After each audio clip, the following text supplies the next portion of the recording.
Welcome to the Deep Dive. Right. Today, we're tackling a topic that's not just relevant, but absolutely crucial for anyone interested in Indian polity, especially those gearing up for the UPSC. But hey, even if you're not taking the exam, who doesn't want to be a more informed citizen, right? Right. We're going deep into the heart of Indian democracy, of the parliament. You know what's fascinating about the Indian parliament is that it's a microcosm of India's diversity and democratic spirit.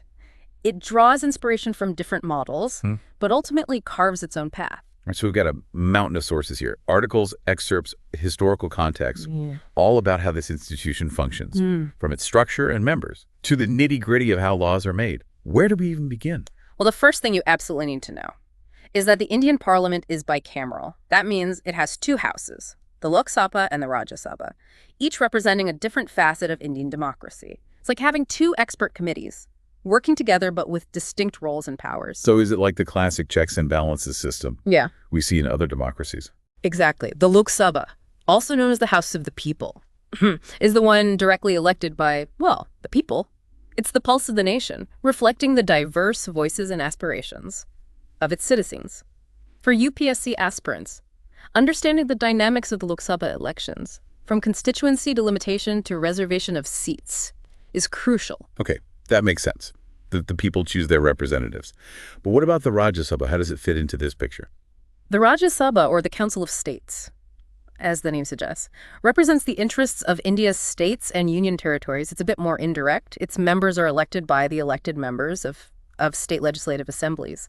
Think of it as a safeguard for federalism, ensuring that the states have a voice at the national level. So you've got the People's House and the State's House. Where does the president fit into all of this? The president. While not a member of either house, the president plays a vital role, especially in the legislative process. Think of it this way. No bill, no matter how meticulously debated and passed by both houses, can become law without the president's assent. It's that final stamp of approval. So the president acts as a crucial check on the legislative power of the parliament. That's interesting.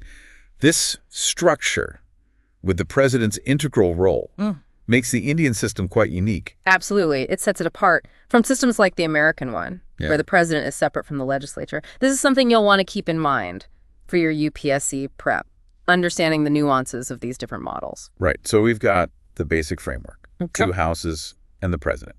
Let's delve into the composition of these houses. How many members are we talking about in each house, and how are they chosen? Let's start with the Rajya Sabha. It has a maximum strength of 250 members. Now, here's where it gets interesting. 238 of these are elected, but 12 are actually nominated by the president. Nominated. So they're not elected by anyone. That seems unusual. It is, and it's a unique feature of the Indian system. These 12 individuals are usually those who have excelled in specific fields. Think art, literature, science, social service.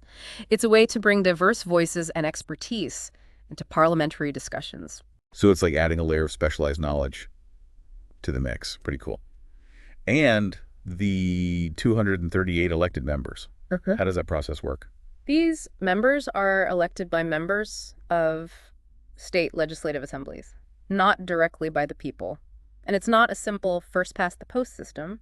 They use a system called proportional representation by single transferable vote. It's designed to ensure that representation is allocated proportionally based on the population of each state. Okay, starting to get a clearer picture of the Rajya Sabha. Now, what about the Lok Sabha? How many members are we talking about here? The Lok Sabha has a maximum strength of 552 members.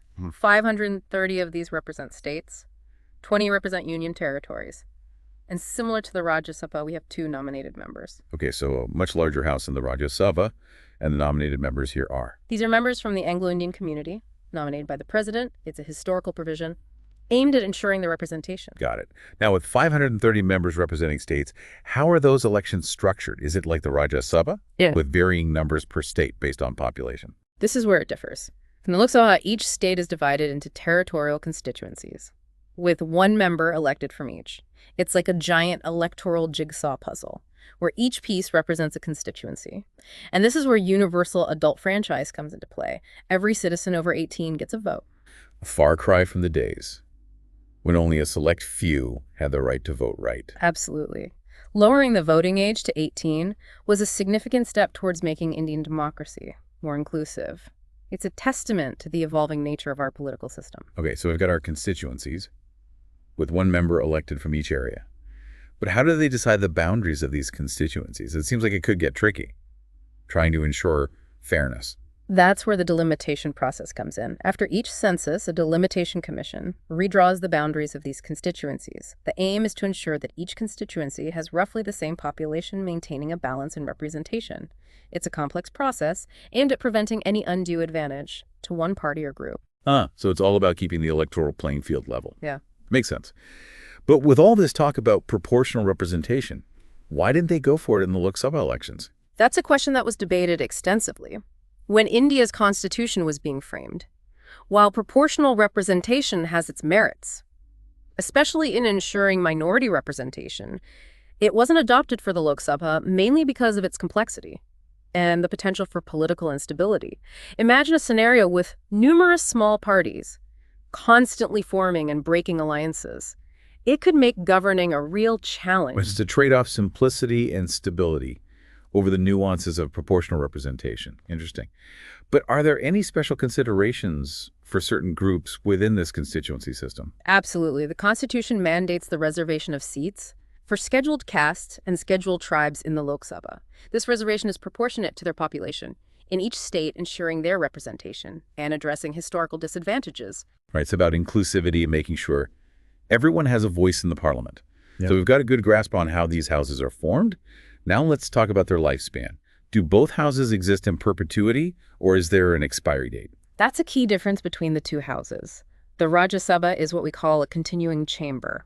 It's a permanent body, not subject to dissolution. Think of it as the wise elder of the parliament, always there to provide a steady hand. So no matter what political storms rage, the Rajya Sabha remains unfazed. Exactly. But to keep things dynamic, 1/3 of its members retire every 2 years. Their seats are then filled by fresh elections, ensuring a blend of continuity and fresh perspectives. That's a clever way to strike a balance. What about the Lok Sabha? Does it have the same eternal life? Not quite. The Lok Sabha has a fixed term of 5 years from the date of its first meeting after a general election. After that, it automatically dissolves and new elections are held. So it's more directly tied to the electoral cycle. Yeah. Are there ever situations where its term can be extended? Yes, in times of national emergency, the Lok Sabha's term can be extended by a law passed by the parliament itself. But there's a safeguard. This extension can only be for 1 year at a time. Interesting. It seems like there are a lot of checks and balances built into the system to prevent any abuse of power. There are, and it's all carefully laid out in the Constitution. Speaking of which, let's delve into the specifics of membership. Being a member of parliament isn't just about winning an election. There are specific qualifications, and more importantly, disqualifications that are essential to understand. This is particularly relevant for UPSC aspirants, as these details often feature in the exam. So there's more to it than just campaigning Yeah. and giving rousing speeches. What are some of the qualifications someone needs to become an MP? Well, first and foremost, you need to be a citizen of India. Seems obvious, but it's the cornerstone. You also have to be at least 30 years old for the Rajya Sabha and 25 for the Lok Sabha. And importantly, there's a formal oath involved where you pledge allegiance to the Constitution and uphold the sovereignty of India. Right, a solemn promise to serve the nation. But what about those disqualifications you mentioned? What could prevent someone from becoming an MP even if they win an election? There's a whole list, actually. Holding an office of profit under the government, being of unsound mind, being an undischarged insolvent, all of these can disqualify you. Wait, unsound mind, that seems pretty serious. It is, and there are also disqualifications related to criminal convictions, election offenses, and even promoting enmity between different groups. It's all about ensuring that those who represent the people meet certain ethical and legal standards. So it's not just about winning votes, it's about having a clean record and being fit to serve. What about situations where someone is already an MP but then does something that disqualifies them? What happens then? In such cases, their seat becomes vacant. This can happen due to various reasons, like if they get elected to both houses of parliament or are convicted of a crime that carries a prison sentence of 2 years or more. Wow, so there are checks in place throughout their tenure. It's a pretty rigorous system. And I imagine with all the power and responsibility that comes with being an MP, there's some perks as well, right? You bet. Members of parliament receive salaries and allowances determined by, wait for it, the parliament itself. They also enjoy benefits like travel facilities, free accommodation, and medical facilities. Definitely sounds like a demanding but